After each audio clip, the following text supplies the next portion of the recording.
Hi, my name is Ali Sheehy. I'm the chairperson for Dunleary Rathdown, Comhairle and Ogue. Comhairle and Ogue is a local youth council which gives children and young people an opportunity to be involved in local services and policies.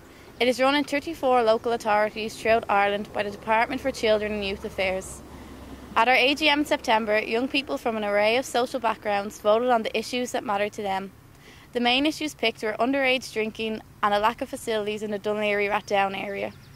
So, is there a problem with underage drinking? I think there are problems around the area of underage drinking, but it's not about underage drinking per se itself. I think what the problem or the difficulty arises is in,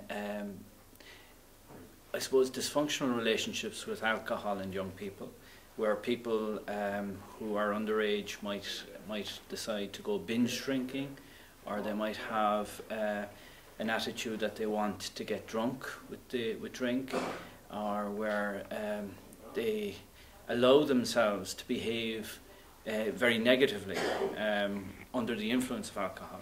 That's where really the difficulties, as far as I can see, come from. I don't think the problem is as big as it was a couple of years ago. But the big problem that we have is off license, the adults going in and buying the drink, coming outside and giving it to children outside. And that's a problem that we have to address, that the Gardaí are addressing, the social workers are addressing, and people involved in sports clubs and social clubs are addressing to try and stop people doing this. So we need to educate the people in the supermarkets to make sure they don't do this. We would see a lot of people going into the emergency rooms almost every weekend, and would be drink-related issues. I think the important thing to remember is that it's not all underage drinking. I think drinking per se can apply to adults as well, and we would see as many adults probably going into the emergency rooms with alcohol. I have to say that I'm involved for 35 years in sport in the area, and I travel all around Comhairle. I don't see the problem of underage drinking as an issue in the area. I don't see it. Again, like the issue with Leaving Cert and Junior Cert every year is that we tend on the night of exam results for Leaving Cert, we tend to expect that the Leaving Cert who are 16, 17, maybe 18-year-old, that they'll go out and they'll drink themselves into oblivion. Our experience, or certainly my experience, and it's my own personal experience, it would be the other way around, that we seem to have more problems with Junior Cert students with alcohol. Again, you look at the age profile of Junior Cert students and it should be somewhere in 15, 16 bracket, and it's usually a problem when they get results. There is a lot of alcohol involved with Junior Cert students. The use of alcohol in our society is very often related to issues of celebration. It's not seen as something that, for example, can enhance a culinary experience like it might be in France or in the Mediterranean region. It's viewed primarily as a sort of a shared social celebratory activity. So, what causes young people to drink? Again, I think it's very hard to be specific about what the exact cause is. I think probably you will hear younger people saying lack of facilities is probably one of the main causes or one of the main issues. However, I think the availability of alcohol would probably be a bigger issue and probably one of the major causes, because alcohol is readily available. It's readily available, it can be bought anywhere. You can buy it in your supermarket, you can buy it in your garage, and you don't always have to produce your ID to get the alcohol. Yeah. So I think it's a tie-in between that and probably a lack of facilities. The attribution of blame is a very easy way of trying to pigeonhole our response to this. I don't think it's as simple as blaming parents or blaming students or underage drinkers of alcohol who might partake in these misbehaviours. I think all of us, we all have to take personal responsibility, obviously, and first and foremost, each one of us. We're all captains of our own fate in this regard. I think there is a likelihood if you have a mum or a dad who are alcoholic or dependent on alcohol, that there is a likelihood that a sibling may also go down the road of becoming involved with alcohol and drink. It's a cultural thing, particularly in Northern Europe, across Britain and other places. There's a very dysfunctional cultural relationship with alcohol. It's very much binge drinking, and alcohol is seen as something that can validate or excuse misbehaviours. And I think that's where the real difficulty arises.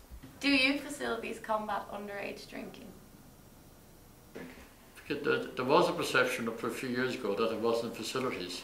The new Rathdown County Council, the government and the sporting organisations in the area here are providing massive resources now so that children can use their time, whether it be in soccer, gaelic, rugby, hockey, running, swimming, whatever facility. We have a lot of new additional facilities available. We have a new facility now in Mount Town, which is built by government funding, money from the dormant account, 5.2 million, on the new community facility in Mount Town, particularly in an area where it was perceived idea that was antisocial behaviour and a drink. And by educating people, that centre now is open from 9 in the morning to 9:30 at night. And we hope to extend that into other areas in the county. It depends on what part of the country you live in as to what are facilities for young people, such as youth clubs and that type of thing. I don't know whether there's anything on paper that would definitively say that there's a distinct correlation between lack of facility and underage drinking. There are lots of things out there for young people. There are many sports clubs, there are associations, there's GAA, there's soccer. I think it's really down in a lot of cases to the young person themselves as to whether they get involved with alcohol or not.